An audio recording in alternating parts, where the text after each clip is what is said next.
Question number 361. Number 361. Dr. Sanjay Sujay VK Patil. Sir, question number 361. माननीय अध्यक्ष जी, उत्तर सभा पटल पर रख दिया गया। धन्यवाद अध्यक्ष महोदय, आपने मुझे प्रश्न पूछने की अनुमति दी। सर, ऑर्गेनिक फार्मिंग एक बड़ा अपकमिंग सेक्टर है और जब भी कोई किसान कन्वेंशनल केमिकल फार्मिंग से ऑर्गेनिक फार्मिंग की तरफ शिफ्ट होता है तो उसे काफ़ी दिक्कतों का सामना करना पड़ता है, खास करके पेस्ट अटैक्स हो या लो प्रोडक्टिविटी हो। सर, मेरा माननीय मंत्री जी से ये प्रश्न है कि ये जो लो प्रोडक्टिविटी का मसला, इसे हल करने के लिए क्या सरकार किसी तरीके की सब्सिडी के प्रावधान करने की विचार कर रही है? माननीय अध्यक्ष जी, माननीय सदस्य ने बहुत ही अच्छा सवाल पूछा है कि ऑर्गेनिक खेती के बारे में, और मैं आपके माध्यम से बताना चाहूँगा कि प्रधानमंत्री जी की, माननीय नरेंद्र मोदी जी की जब से सरकार आई है तब से लगातार ये प्रयास किया जा रहा है कि ऑर्गेनिक खेती और प्राकृतिक खेती को बढ़ावा दिया जाए। और इस दृष्टि से हमारे दो कार्यक्रम, दो योजना प्रारंभ की है, जिसमें एक परंपरागत कृषि विकास योजना PKVY और दूसरी mission on organic value chain development north east region के लिए, ये दो महत्वपूर्ण योजनाएं प्रारंभ की है, जिसके अंदर किसान को हम ये सपोर्ट करते हैं कि उसके अंदर एक तो उसको किसान को 50,000 रुपये पर हेक्टर की सहायता दी जाती है और जिसमें 31,000 रुपये डायरेक्ट किसान के खाते में दिए जाते हैं और साथ ही 19,000 रुपये उसको ट्रेनिंग और अन्य कंपाउंड के लिए दिए जाते हैं, ताकि किसान को किसी प्रकार की उसके जो होने वाले नुकसान या जिससे कि उनको उसकी भरपाई हो सके।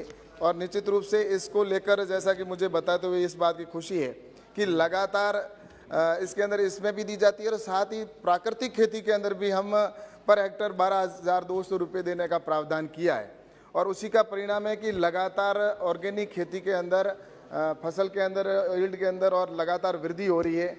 और पूरे आज देखा जाए तो लगभग 38.19 लाख हेक्टर है जो हेक्टर इस ऑर्गेनिक खेती के लिए कवर किया गया है और लगातार वृद्धि हो रही है। इसके अंदर हमारे जो परंपरागत कृषि विकास योजना है, नमामि गंगे के अंदर भी क्षेत्र को बढ़ाया गया है, लार्ज एरिया सर्टिफिकेशन है और इस तरह से हमारे कई तरह के कार्यक्रम चल रहे हैं जिनमें किसानों को सपोर्ट किया जाता है ताकि किसान अपने इस ऑर्गेनिक खेती की ओर जाए और जिससे कि जो देश की आज सबसे बड़ी मांग है और एक्सपोर्ट के अंदर भी भारत की जो ऑर्गेनिक है उसका बड़ा अभी डिमांड भी बढ़ी है।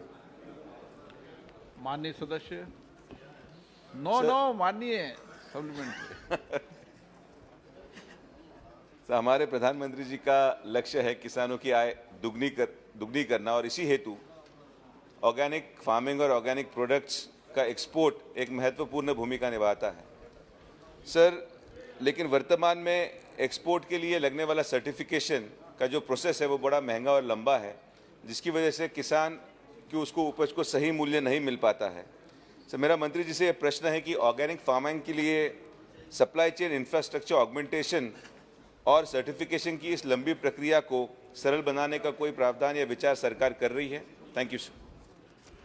माननीय अध्यक्ष जी, ये सही है कि पहले ये प्रक्रिया बहुत लंबी भी थी और किसान के लिए थोड़ी महंगी भी पड़ती थी, लेकिन जब से मोदी जी की सरकार बनी है उसके बाद में लगातार इस दिशा में काम किए गए कि इसको सर्टिफिकेशन की किस तरह से हम कम उसको कर सकें और रेट भी उसकी कम हो सके।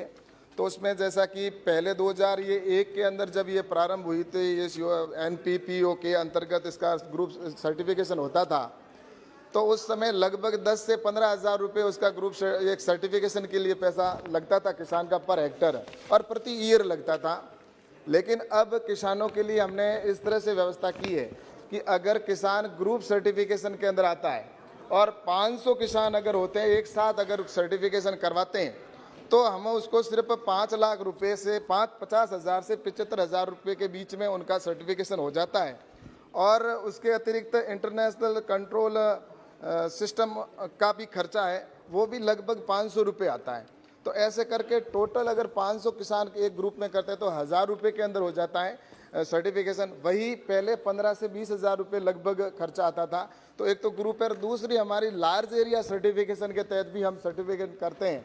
उसके अंदर एक पंचायत या अगर कोई ऐसा ब्लॉक है जो या पंचायत समिति है उसके अंदर पहले परंपरागत कृषि के तहत या कभी पेस्टिसाइड या यूरिया डीएपी का उपयोग नहीं किया है, ऐसे राज्य सरकार अगर कोई क्षेत्र को नोटिफाई करके भारत सरकार को भेजती है तो लार्ज एरिया सर्टिफिकेशन के तहत हम पूरा एरिया को ही वो ऑर्गेनिक जोन घोषित कर देते हैं। और उससे क्या है कि एक तो उसका जो सर्टिफिकेशन जो चार्ज होता है वो भी किसान को नहीं देना पड़ता। लार्ज एरिया सर्टिफिकेशन में लार्ज एरिया सर्टिफिकेशन का जो चार्ज होगा, जो थर्ड पार्टी जो सर्टिफिकेशन करती है उसका पूरा खर्चा है वो भारत सरकार वहन करती है। इसलिए ये एक किसानों के लिए बहुत अच्छा लार्ज एरिया सर्टिफिकेशन भी शुरू किया है। तो मुझे लगता है कि राज्यों को इसकी ओर जाना चाहिए ताकि ऑर्गेनिक का और प्राकृतिक खेती का एरिया और ज़्यादा बढ़ सके।